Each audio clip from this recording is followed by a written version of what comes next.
Olá, sejam bem-vindos a mais um episódio do IR Talks, o nosso bate-papo mensal com alguns dos principais profissionais do mercado de RI.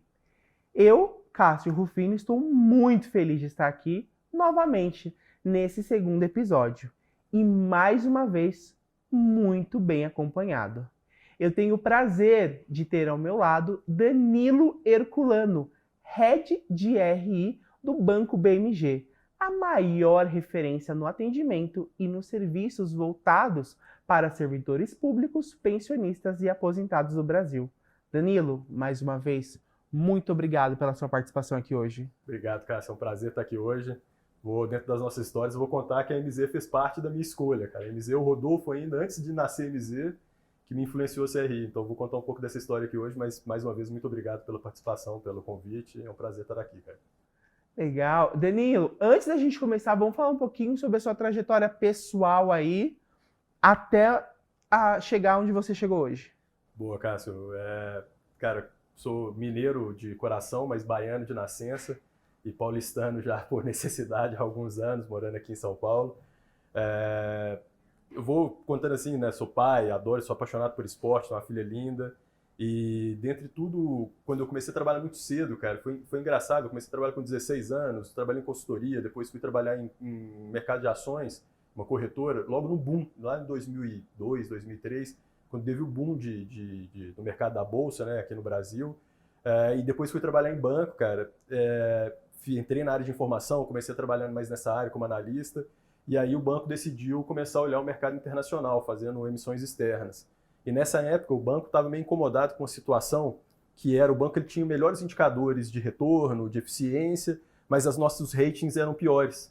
E aí o CFO do banco, o Ricardo Jobal, convidou o Rodolfo, um dos fundadores da MZ aqui, para fazer a análise de percepção. E a análise de percepção não era nem para equity, porque a ideia não era nem abrir capital, era assim, cara, por que a agência de rating não reconhece um BMG como esse caso? E aí eu vendo o Rodolfo fazendo aquela apresentação, eu fui convidado para fazer a apresentação, vim para São Paulo. Eu falei, cara, eu quero ser esse negócio aí, eu quero ser esse negócio de RI. E aí comecei a pesquisar quem que era RI em Belo Horizonte, morava em BH na época, quem que era. E aí ia ter um evento do IBRE, que eu não lembro se foi o lançamento do Easy, e o Luiz Fernando Rola, cara, foi falar. E aí quando eu falei assim, pronto, já sei, não tinha muita coisa no Brasil ainda, isso era 2006, não era super novo. Eu comecei a investir nessa carreira e em 2010 recebi o convite de montar a área de RI do banco aqui em São Paulo, e desde então aí a gente vai fazer parte da nossa conversa aqui agora, cara. Aí você saiu de Belo Horizonte e veio para São Paulo para montar a área de RI? Vim para São Paulo, a ideia era fazer IPO, tinha tido um IPO de banco em 2019, a gente tinha feito já um trabalho de percepção de crédito, fruto desse trabalho do MZ, e a MZ nos ajudou, o Rodolfo nos ajudou, a consultoria dele pessoal ali nos ajudou a montar os primeiros pilares. E aí nós contratamos a MZ. E desde então, acho que desde fevereiro de 2010, se eu não me engano, o BMG é cliente da MZ e a gente tem essa jornada para contar junto aqui agora, cara. Que legal. E você passou por várias fases aí do banco, né? Desde o momento que não era aberto e fora aqui de São Paulo, até esse momento que ele está hoje. Como foi para você isso? Cara, foi bem interessante. Né, tem um ditado que bons marinheiros são feitos de mercados turbulentos, né, cara? O último IPO de banco foi em 2009. Depois disso, quem reinaugurou o mercado de IPO de bancos foi o Inter em 2018. E a gente pegou nesses últimos, sei lá, tirando esses últimos 2 anos, a gente pegou um momento muito bom, né? Eu pego de 2017, 2016 até mais ou menos final de 2021, um momento muito, muito bom para equity, muitas empresas abrindo capital e etc. A gente fala assim, cara, o RI ele tem que ser mais perene, né? O RI ele tem que ser muito mais resiliente e não só tá no hype quando você tem esse mercado bom de equity. Então, por exemplo, antes desse período, a gente estruturou muito um trabalho de RI de dívida. O BMG foi um dos grandes emissores de captação externa. Eu fazia o RI, fazia o DCM internacional também, e chegamos a ter sob gestão de 3,5 bi de dólar. E ali, por que eu estou falando isso, cara? Tem uma parte do processo, né, o Offering Memorando, ele tem suas especificidades, etc. Na regra o 144A, mas ele não é muito diferente de um formulário de referência. Quando você começa a entender o princípio, os processos, a pergunta do investidor de dívida é diferente do investidor de equity, mas a seriedade, a forma, a tempestividade, a visão mais holística, tudo é uma construção. Então, eu vejo o RI E também, de novo, eu vou citar uma referência do IBRE aqui, lá em 2010, 2011, eu fui tudo que tinha, cara. Tinha café da manhã do RI, tinha qualquer coisa, eu tava lá porque eu queria aprender, queria vivenciar muito isso. E num dos encontros do IBRE, no encontro nacional, teve um palestrante, que eu não vou me lembrar o nome, e ele falou sobre o RC estratégico. E eu falei assim, cara, é isso, né? Não é só fazer, uma das palavras que ele falou assim, ou você vai fazer atendimento ao cliente, ou você vai fazer relacionamento ao cliente. Você precisa escolher o que você quer fazer. E ainda sem saber muito direito o que era esse relacionamento de novo, eu falei, cara, é isso aqui, vamos estudar, vamos correr atrás, vamos falar quem são os caras mais inteligentes nesse assunto. O Rola foi um grande mentor, o Rodolfo foi um grande mentor, o Pacheco do Odontoprev foi um grande mentor. Então, Milton Bardini, do antigo Banco BIC, que era uma das referências no mercado financeiro, são todas as pessoas que eu tenho uma gratidão enorme por tudo que me ensinou no início da minha carreira, cara. Nossa, vários assuntos, assim, que eu queria abordar sobre esse seu comentário. O primeiro deles é como que você se viu nessa posição de fazer... Você já tinha essa experiência de equity, né? De alguma forma. E como foi para você o processo de IPO em si do banco? Cara, eu gosto de futebol, né? Eu adoro esporte. Um dos esportes que eu gosto é futebol. Para mim foi jogar um campeonato mundial, foi jogar uma Champions League. Para mim o IPO, né? Quando você se prepara o tempo inteiro e você vai para o principal jogo. Então, para mim, sentar na frente do investidor é aquele jogo, é a final do campeonato, é um dos jogos mais importantes que você tem. E você se prepara, porque você vai falar com as mentes mais brilhantes ao redor do mundo. Então, muita gente foca muito no roadshow. Muita gente pergunta, como é que foi o roadshow? Cara, roadshow é o final da caminhada, né? Antes você tem uma jornada tão grande, porque se você não fizer isso muito bem feito, se você não entrar nas informações, não fizer sociedades com as áreas dentro do banco para você ter, não saber contar a história, mas saber detalhes da história que vai enriquecer sua narrativa com o investidor. Eu gosto muito de uma frase do Ashwaubenon Damodaran, quando ele fala que o valuation é uma construção da história com valor. Então, as duas coisas sozinhas, elas se perdem, mas as duas coisas muito interligadas, muito forte, ela ganha uma percepção muito grande. Então, a preparação para o IPO foi muito tensa. A gente teve dois momentos. O momento de 2018, quando o banco decidiu, os acionistas controladores decidiram não ir. Aos 47 do segundo tempo, a gente decidiu foram 2, 3 horas antes que eles decidiram não ir. A gente estava numa sala. E ali foi um banho de água fria, sabe, Cássio? E, ao mesmo tempo, eu estava passando por umas questões pessoais naquela época. Eu tirei um mês de férias e quando eu voltei eu falei assim, cara, o equity não pode parar, né? A gente estava vendo muita coisa acontecendo. Então eu falei assim, quais são as outras formas de listagem? Você tem o Brasil B3, você tem lá fora a Nasdaq, você tem os SPACs, que ainda, né, não está tão na moda quanto está hoje. E aí começamos a estudar muito e começamos a aprofundar e começamos a levar para o controlador uma visão de como ele poderia fazer aquilo diferente. E aí, quando nós reengatamos, eu já não era a primeira vez. Então, eu tenho um time muito bem estruturado. A Sofia Lopes é a gerente da área do GRI do banco. Ela tem um perfil parecido comigo, ela tem uma cabeça de planejamento. Eu sou engenheiro, ela é administradora, então acho que as duas cabeças juntas formam uma metodologia e a gente conseguiu, Cássio, encaixar muito mais o case. A gente fez um mapeamento de pushbacks, os pontos fortes, pontos fracos, pegando lá aquelas mais de 240 reuniões que você faz, fizemos um histograma, fizemos uma apresentação e fomos pro conselho. Falou, conselho, ó, isso e isso precisamos trabalhar. E falou, mas quando que vai ser, cara? Não sabemos, mas queremos trabalhar esses pontos. A gente precisava de uns QRs, na época eu estava bombando os QRs de digital e a gente não tinha tanto isso na mão. Começamos a construir, mudamos a narrativa, levamos para o caminho que o mercado queria ouvir. Mas dentro da nossa essência, dentro da nossa filosofia. E aí conseguimos fazer um IPO mais barato em termos de custo estrutural, já com target investor muito mais bem mapeado com o que a gente queria falar no perfil de bolso, no perfil de cabeça. Conseguimos um valuation melhor e ainda construímos o secundário para os controladores que não estavam no primeiro deal. Então, assim, cara, nada melhor também do que a experiência, nada melhor do que muito planejamento e nada melhor do que a humildade de você dar 30 passos, se for necessário, para trás e reconhecer aonde que a companhia pode estar falhando na sua condução. Porque às vezes a gente tem tanta convicção de que aquela é a forma que a gente esquece de olhar para o mercado, a gente esquece de olhar para o stakeholder como um todo, cara. E você contando essa trajetória, enfim, que é super interessante, me fala um pouco, como que você vê a mudança do mercado e do RI interno dentro do BMG? Olha, aí foi um outro trabalho. A gente já tinha um trabalho de aculturação a gente já tinha um trabalho de aculturação muito forte na parte de governança. O DRI do banco, ele é o vice-presidente do banco. e ele dá muito espaço para essa construção. Antes a gente respondia para o CEO, a gente passou a responder para o VP, e ele dá muito espaço nessa construção. Então a gente tem agendas mensais na diretoria, a gente tem agendas trimestrais dentro do conselho, e nessa ótica, Cássio, o que a gente tenta fazer é criar parceria.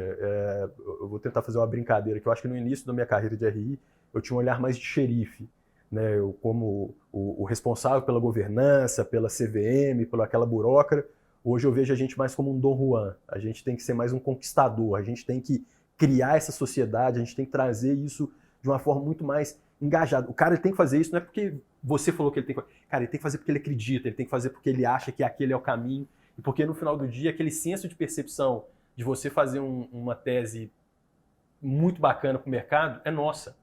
Então o trabalho, a gente faz um trabalho muito no senior management, no conselho, mas a gente faz um trabalho muito de sociedade nas estruturas para conseguir ter a fluidez da informação, para conseguir ter a tempestividade, para conseguir ter a transparência que a gente precisa para passar para o investidor de uma certa forma, né?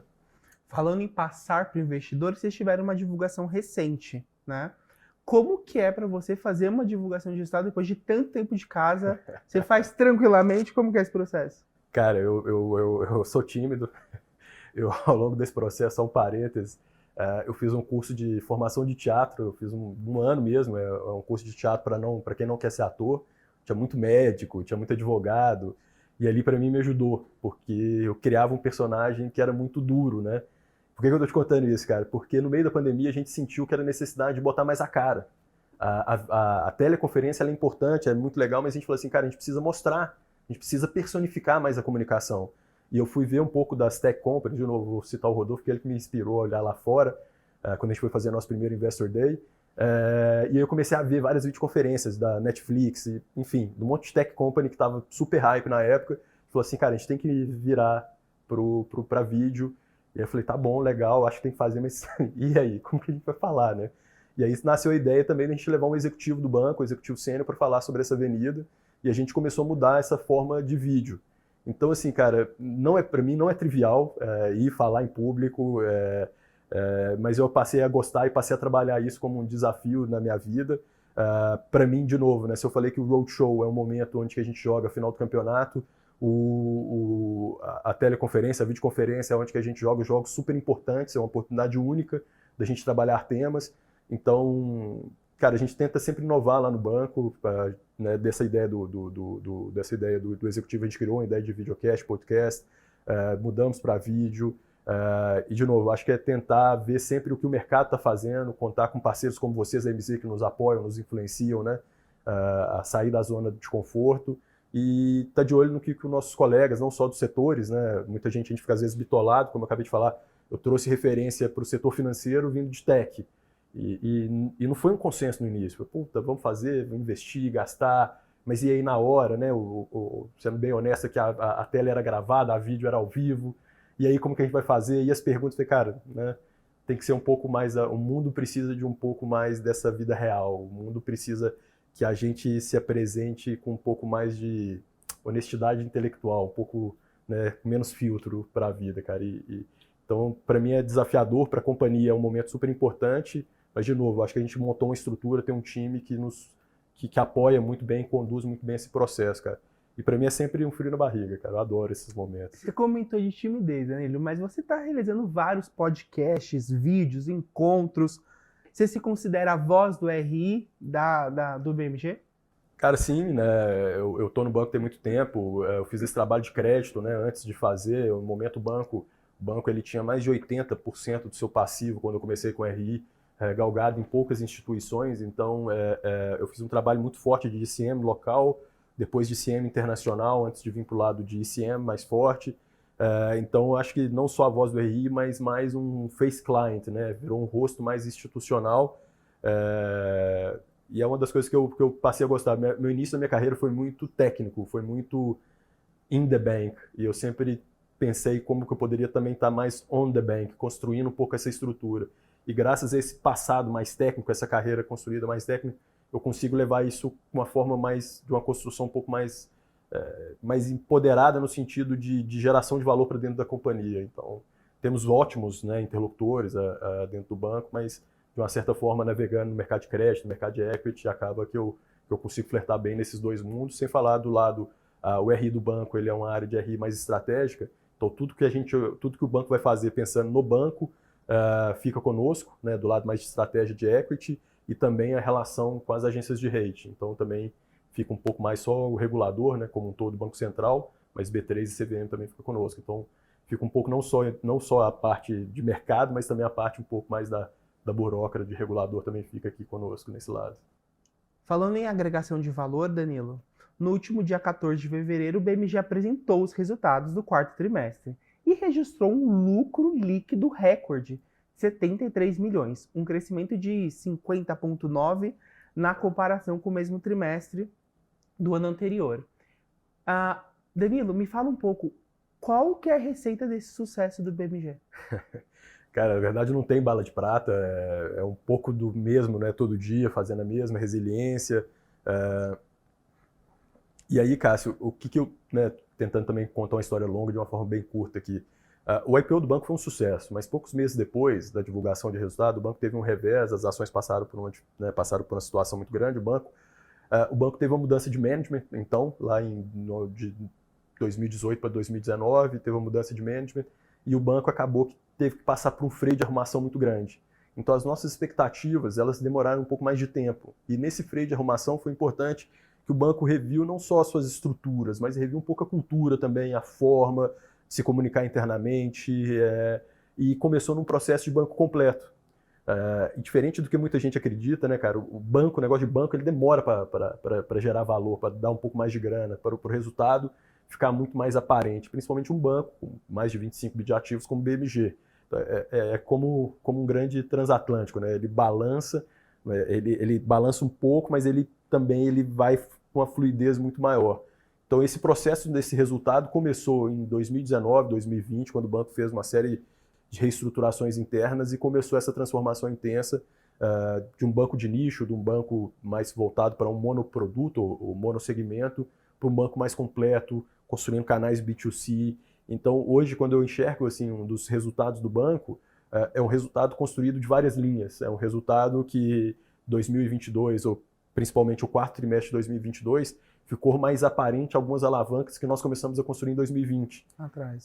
Por isso que eu falo assim, cara, a gente tem que ter menos, talvez, assim, nós como seres humanos, né, nos investidores, não RIs, mas a gente entender que as coisas, elas são muito mais de longo prazo. Quando a gente viveu esse mundo de juros baixo e funding barato, cara, as coisas cresciam muito rápido, não precisava gerar valor, tudo tinha uma construção, né? O N do valuation ali, ele estava muito dilatado no tempo e estava tudo bem, né? Porque as coisas aí, de repente, a gente passou por um VUCA, muita coisa mudou e é importante nesses momentos, esse freio de arrumação, você percebe várias oportunidades, você percebe várias alavancas e foi isso que vem acontecendo no banco. Então, de novo, assim, eu acho que foi um resultado muito bom, importante, está longe de ser o retorno que nós esperamos, mas é uma sequência de trimestres que o banco vem apresentando, aonde que, de novo, né, relembrando aqui o que a gente falou no início, a história vai sendo corroborada com os números, com as entregas. Então, é o que eu vejo desse resultado e o que podemos esperar um pouco mais disso, né, essa narrativa bem próxima à entrega de valor da companhia. Danilo, e você comentou sobre essa questão de mudança do top management. Como fica isso, você que tem tantos anos dentro do BMG, essa mudança do management e o RI? O que acontece nessa fase? Cara, quando você falou da divulgação, eu tentei contar quantas divulgações eu fiz e eu me parei numa 50. Mas de CEO, de transição de CEO, eu me lembro. Eu estou indo fazer meu quinto CEO como RI, dentro da mesma companhia. E o interessante disso, cara, é como que a gente precisa, nós como RI, precisamos trabalhar não as pessoas, e sim a filosofia da companhia. As pessoas vão passar, né? As empresas, né? Nós somos maiores do que as empresas e as empresas precisam ser maiores do que a gente. Então, quando eu enxergo que a governança está muito bem estabelecida, a filosofia, né, igual eu falei do Dom Juan, se você acredita que você tem que fazer aquilo, você não precisa ter ninguém mandando você fazer aquilo. Então, o que eu acredito que aconteceu no banco nesses últimos anos é que o principal time, as áreas core, as estruturas, elas sabem o que elas precisam fazer. Então, óbvio, cara, você muda um pouco a forma da narrativa, muda um pouco alguma linha, algum direcionamento. Né? Eu lembro na minha época que eu era analista, Cada executivo tinha uma forma que ele queria uma apresentação, era um PowerPoint, eu ficava bem bravo com aquilo. Eu falei, cara, isso é fluff, você tá querendo detalhezinho de layout. Eu falei, cara, mas depois você começa a ver, isso é importante pro cara conduzir a história dele. Uhum. É importante. Então, depois que eu passei a sentar em outras cadeiras, falei, não era fluff, cara, é importante nós entendermos isso, né? Às vezes você tem eu tô lendo um livro agora muito bacana que chama O Poder dos Quietos. E ele fala muito disso, né? De como lideranças não tão vocais podem ser tão influentes dentro da organização. Então, eu acho que eu tive perfis de CEOs muito distintos. Ao longo da minha carreira, eu respondi mais para CEO como RI do que diretamente para o DRI específico.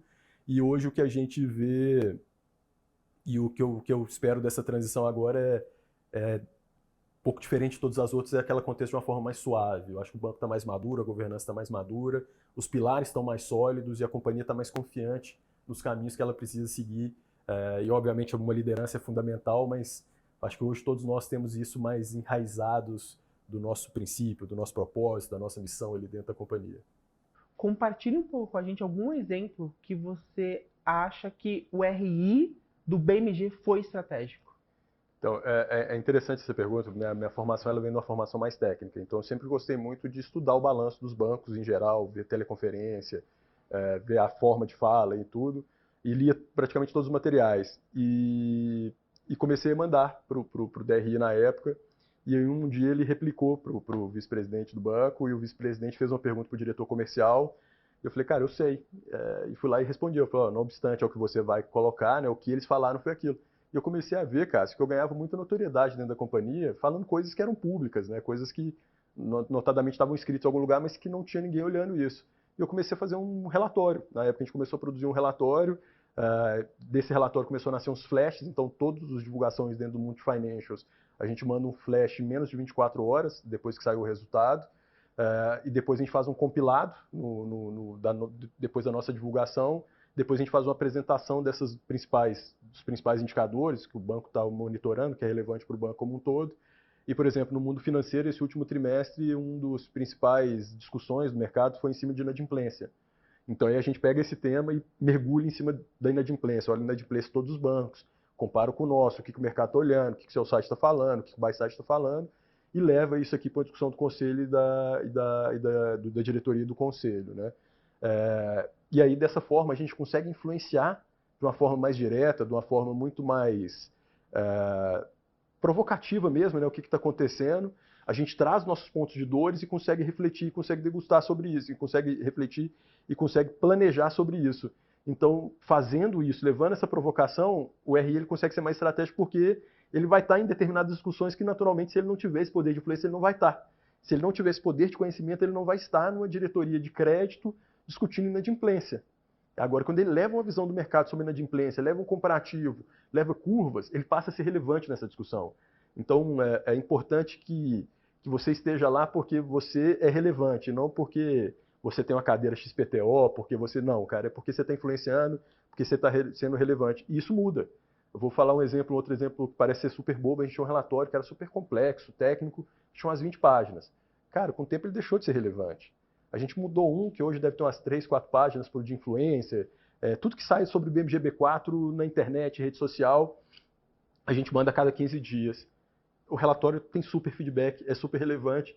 Começamos com um grupo da diretoria, depois ampliou para a diretoria, ampliou para outros stakeholders de marketing do banco, e a gente agora faz um compilado dele para o conselho também.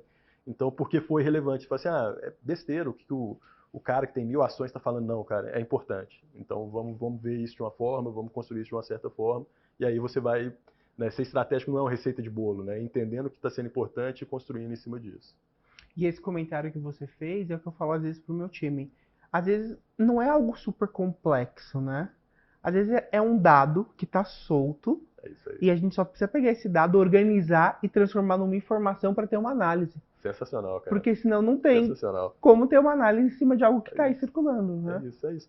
E você colocar a sua opinião. Às vezes a gente tem vergonha, tem medo de expressar o que a gente acredita.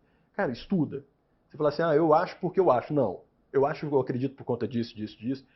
Todo pensamento embasado, ele vai gerar uma boa discussão. Então, super concordo. Queria estar no seu time para para poder trabalhar esses dados soltos aí também, cara.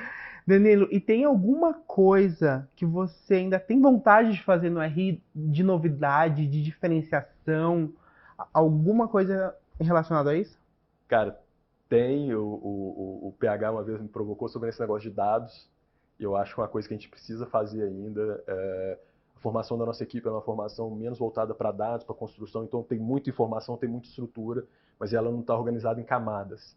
Eu acho que o próximo passo nosso como área, como estrutura, é ter a gente montou, eu falei do Pacheco, ele me influenciou a montar o IRM. E o IRM é uma planilha de Excel. Eu sei que vocês da MZ têm um negócio fantástico sobre isso, mas Poxa, Danilo, a assim. gente, a Ao gente vivo, Danilo. não, mas a gente usa, mas só que a gente gosta de ter o nosso, porque a gente tem, enfim, cara, quando a gente já tinha o nosso antes e a gente vinha meio que alimentando ele e fazendo outro. É, mas como que a gente consegue estruturar isso em camadas, né? Isso está tudo em arquivos, planilhas, access, mas como consegue colocar isso, né? Eu quis falar do IRM muito mais para vir para quase como um Google Brain, sabe? Quase como um AI Brain aqui em cima disso, em cima dessas camadas. Como eu estou no mundo de M&A, eu fico pirando quando eu vejo as startups que fazem isso de dados e tal. Então eu falei assim, cara, acho que é uma questão de tempo para a gente conseguir fazer isso juntos, aqui com a MZ com certeza, mas essa é uma das coisas que eu ainda piro em fazer, eu acho pela minha influência muito do M&A, das coisas que eu tenho visto, inovar mais nessa parte, sabe? Trazer um pouco mais de behavior comportamental em cima dessa análise de dados para a gente enxergar um próximo passo em cima disso, cara. E hoje, como vocês fazem, então, o controle ali do gerenciamento com os stakeholders de uma maneira geral? A gente usa muito as ferramentas da MZ, né?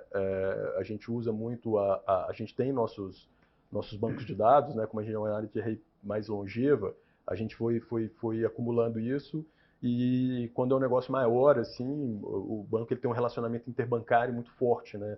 Acho que pelo fato de ser instituição financeira, o relacionamento com outros bancos, com outros IBs, ele é muito mais latente. A gente, mercado de capitais muito mais intenso, então a gente usa também muito a estrutura de copy taxas dos bancos, nossos sell sites, ou o cara que está flertando para fazer algum deal com o banco, né? Eu, como tenho essa cadeira um pouco mais de estratégia, eu consigo ver lá dos negócios de DCM, negócios de dívida, de estrutura.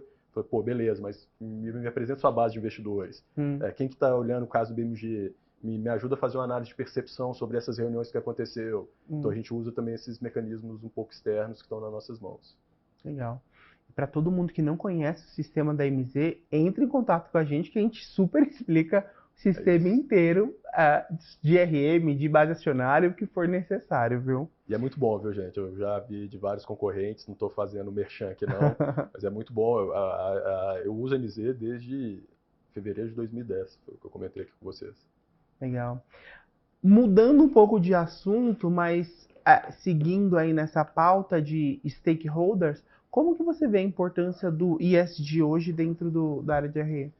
Cara, é legal essa discussão. No ano passado, quando a gente começou a pensar na área, a Sofia, né, que é a gerente da área, ela tem um background lá no banco a gente chama do ASG, a palavra que a gente escolheu, e flertamos em essa área de ser dentro da área de RI. Mas dentro da estrutura do banco, quando você pensa em banco, cara, o principal impacto dentro desse lado, do lado principalmente do meio ambiente, ele está do lado da concessão do crédito. Então a gente entendeu como organização que era melhor ter uma área independente olhando esse assunto e o RI ser uma parte da estrutura mais de comunicação, de verbalização sobre isso e de provocação para essa área, mas precisava ser um negócio muito mais core ali, tendo de uma certa forma. Para a gente foi muito natural, né? No mundo de dívida a gente começou já a ser questionado antes disso, então o banco ele sempre teve princípios de governança, acho que o lado social de governança do banco mais forte, e o lado ambiental sendo um lado que a gente está fortalecendo mais nesses últimos anos. E o que eu sinto como RI, cara, é uma demanda mais constante, né? Antes vinha, você fazia 30 reuniões, vinha uma pergunta de uma casa específica, que você sabe que ela é mais voltada para essa preocupação e tudo. Hoje, a cada 20 reuniões, você tem pelo menos 10 casas, 15 casas fazendo perguntas voltadas para isso. Não só no mundo de equity, mas também no mundo de dívida. Então, virou um assunto mais latente, a necessidade de comunicação sobre isso mais latente, a necessidade das companhias fugirem do greenwashing, que é a minha grande preocupação, mais importante ainda. Então, lá o RI ele acaba também sendo um pouco chato nesse assunto, porque naturalmente o marketing quer levantar alguns temas, né, que faz bem, etc. Mas eu falei, cara, não com essa bandeira aqui. Vamos levantar com outro olhar, com outro isso, porque eu acho que no final tudo isso volta contra a gente. Então, mais do que por demanda, fazer por essência, sabe, Cássio? Super importante essa questão de essência e que tem muito a ver com a história que você falou, com agregar valor e todo esse pacote, né, que o R tá no dia a dia do RI. Depois de 20 anos no BMG, como que você se motiva todos os dias, Danilo? Cara, eu virei pai tem 4 anos, eu adoro esporte e eu me redescobri fazendo gestão de pessoas, cara. Para mim, não só direto, eu dou mentoria em startup, tô dando coach lá no banco. Nossa, e outro dia um cara me ligou e falou assim, cara, Danilo, e foi num dia que eu não tava tão bem, né? Tem dia que você tá inspirado, que você fala, Uhum. tem dia que eu não tava tão bem, tava. E ele falou assim, ele me mandou uma mensagem à noite, cara, e falou assim, cara, obrigado pela nossa conversa, e etc, etc. E esse cara decidiu sair da organização que ele estava, ele mudou, e hoje ele está empreendendo e ele está super feliz, e a gente tem esse contato. Então o que me motiva é ver a realização das pessoas, ver o time. Eu sou apaixonado pelo que eu faço, M&A é um negócio também que nunca deixa você desanimar. O RI é um negócio, cara, que, né, pô, os investidores, o buy side, ele é muito inteligente, ele está sempre estudando, ele está sempre inquieto, o seu site também. Então é como se fosse um chicotinho ali todo dia, né, no bom sentido, aqui te botando para andar, para correr. E, cara, o que eu volto para a essência da vida é. Eu penso um negócio que é engraçado, cara. Tem tudo a ver, mas não tem tanto a ver. Quando a gente preocupa, a gente sempre preocupa com grandes eventos. A gente falou de Roadshow, falando da divulgação de resultado. Mas se você faz seu dia a dia com alegria, se você faz seu dia a dia bem feito, você já tem mais ou menos 90% da sua vida ali, né? Uhum. Então, se você encontra alegria, encontra felicidade em pequenas coisas que você faz todo dia, você não precisa esperar aquela viagem para Jamaica para tomar drinks ali magníficos. Não, cara. Todo dia você tá bem, você tá feliz. Então, Uhum. pô, você fazer um esporte que você curte, com a família que você curte, com um trabalho ali, né? Óbvio que não é hobby, é trabalho, mas que você tem pessoas que te influenciam de uma forma positiva, que você consegue agregar valor para a companhia e para as pessoas.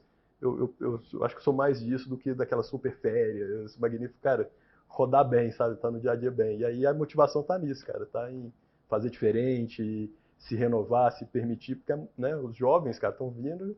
Eu tô com 40 anos, cara. Se a gente acelera, a gente acelera, cara. Legal, Danilo. Vamos para nossa fase final da Bora. entrevista.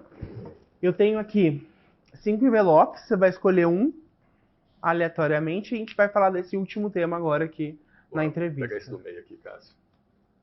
Vamos ver o que tá aqui, né, produção?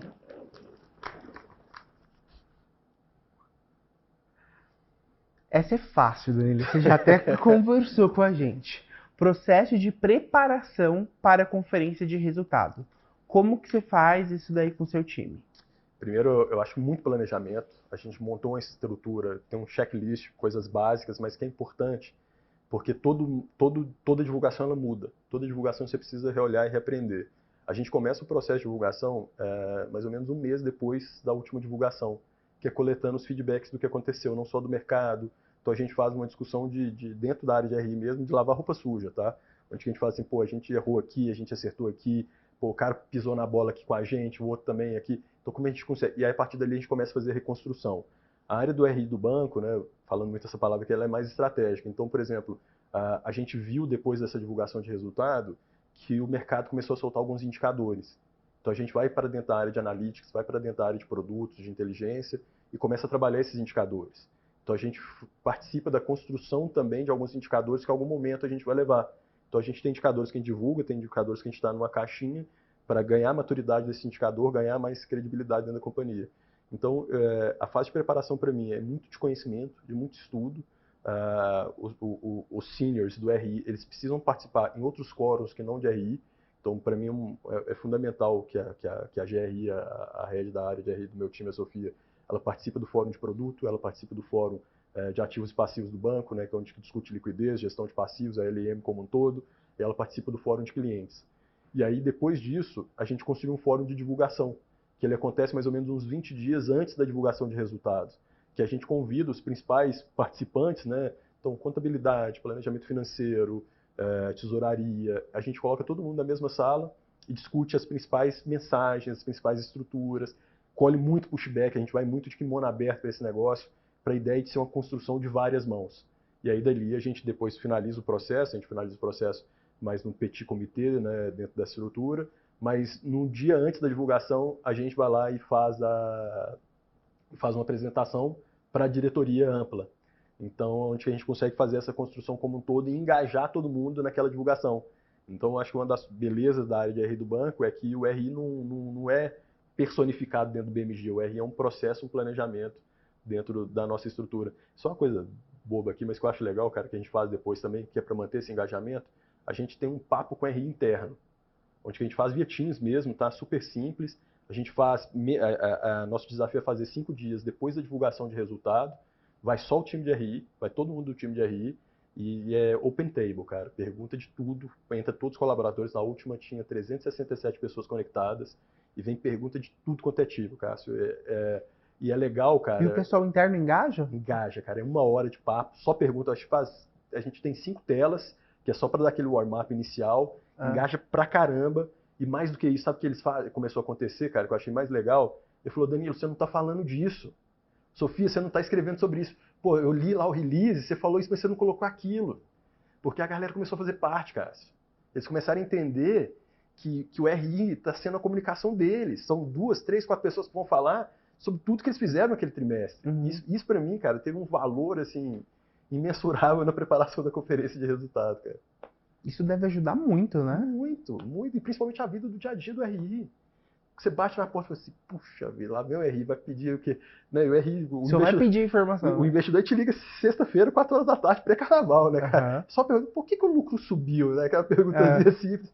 E aí, cara, se você não tiver quem você passar a mão no telefone e ligar, quando a pergunta for um pouco mais espinhosa, e o cara falou assim, poxa, eu vou atender o Danilo, e vou atender o Danilo porque eu sei que é bacana atender ele, eu sei o que eu vou falar, vai voltar para mim, isso vai me influenciar e vai agregar valor na minha carreira como um todo, sabe? Então, ajudou muito. A gente teve fases já que eu fui o RI mais xerife e agora a gente está navegando há muitos anos já. Eu acho que a estrutura do RI inteira está muito mais nessa pegada de conquista, de sociedade, de partnership, o que está muito legal no nosso dia a dia hoje, cara. Você falou bastante da equipe, tem quantas pessoas hoje na sua equipe? Hoje a gente está com... Nós somos 4, né? Tem sem contar comigo, a ideia é ter 4 e tem uma vaga que está em aberto que a gente está fazendo reposicionamento agora. Então, no dia a dia, hoje mesmo são 3, né? Eu e mais 3, mas até nos próximos 2 meses a gente deve fechar com os 4, que eu acho que, para o momento atual, é um tamanho legal. Uhum. Acho que quando está no momento de mais demanda, né? Esse último mês a bolsa rodou 1/3 da liquidez, né? Então, quando você tem um momento de mais demanda, você tem um momento de mais apetite, eu acho que precisa ter um time um pouco mais parrudo. Então, tem que ter uma certa flexibilidade também no tamanho das estruturas. Mas o banco sempre tem... O banco, naturalmente, ele opera em estruturas mais enxutas, tá? Danilo, muito obrigado pela sua participação. Acho que foi um papo super gostoso, com vários ensinamentos. E a minha pergunta final para você é: que conselho você dá para profissionais de RI que estão aí no mercado? Cara, estuda, leia, procura referências. O mercado de RI, os profissionais de referência são super generosos. Como eu disse aqui, eu tive excelentes mentores, pessoas que me falaram, me deram dicas, pessoas que eu mandava e-mail. Não tenha vergonha de mandar e-mail. Hoje, na época, era muito e-mail. Hoje é o LinkedIn, o WhatsApp. Procure profissionais como o Cássio, como o PH aqui na MZ. Eles são super generosos. Eu acho que de todos os mercados que eu participei, o profissional de RI ele é o mais generoso intelectualmente em passar o conhecimento. Então, não tenha vergonha. E se tiver vergonha, trabalhe isso. O RI lembra sempre a parte técnica com a contação de história. Então, pô, não é vergonha nenhuma, às vezes, voltar e fazer um curso de oratória, olhar, né, as coisas estão mudando, a gente está aqui fazendo uma vídeo, né, Cássio? Quando eu comecei a RI era teleconferência, então o RI hoje está mais próximo, então se aproxima, estuda, constrói sua bagagem técnica, não pensa só na comunicação, só na forma, pensa também no fundamento e faça porque acredita, porque eu acho que aí com certeza vai dar bem, vai dar certo. Danilo, muito obrigado. É sempre muito gratificante para a gente poder receber pessoas assim com tanto conhecimento, com uma bagagem tão grande, que passou por vários momentos de mercado. Então, eu agradeço imensamente. E todo mundo que está em casa, obrigado por assistir hoje e até o próximo episódio. Tchau, tchau.